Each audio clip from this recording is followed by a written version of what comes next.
Channel को subscribe करें और बेल आइकन प्रेस करें ताकि आप आने वाले वैल्यूएबल वीडियोस मिस न कर सकें।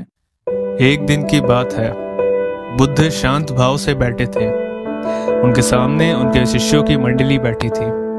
सभी चुप थे। उसी बीच एक व्यक्ति गुस्से में बुद्ध के पास आया और उन्हें नफरत से देखते हुए एक तरफ थूक दिया। उस शांत वातावरण में एकाएक खलबली मच गई। आसपास मौजूद बुद्ध के शिष्य क्रोधित होकर उस व्यक्ति की तरफ दौड़े, लेकिन बुद्ध ने इशारे में शिष्यों को शांत रहने को कहा। मगर शिष्य महात्मा बुद्ध जैसे महान व्यक्तित्व के साथ इस तरह के अपमानजनक व्यवहार को पचा नहीं पा रहे थे।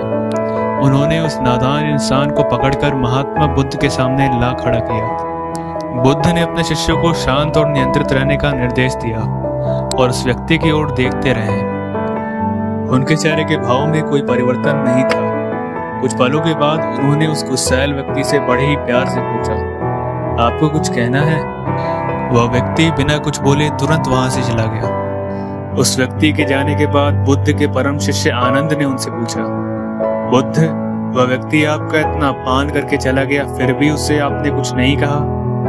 परंतु उस समय बुद्ध कुछ नहीं बोले, मौन रह गए। अगले दिन सुबह सुबह वही व्यक्ति महात्मा बुद्ध के पास आया और उनके चरणों में गिर गया। उसकी आंखों से आंसू की धारा बह रही थी। महात्मा बुद्ध ने पास खड़े आनंद से कहा, देखा आनंद, कल भी इस व्यक्ति को शब्द नहीं मिल रहे थे और अब भी इसकी वही अवस्था है। पर अब ना तो यह कल वाला व्यक्ति रह गया है और ना ही मैं। हमें ऐसी स्थिति में क्रोध से काम नहीं लेना चाहिए, बल्कि माहौल के शांत होने का इंतजार करना चाहिए। मैं आशा करता हूं कि आपको इस कहानी की सीख समझ आई होगी और आप इसे अपनी जिंदगी में उतारोगे। धन्यवाद।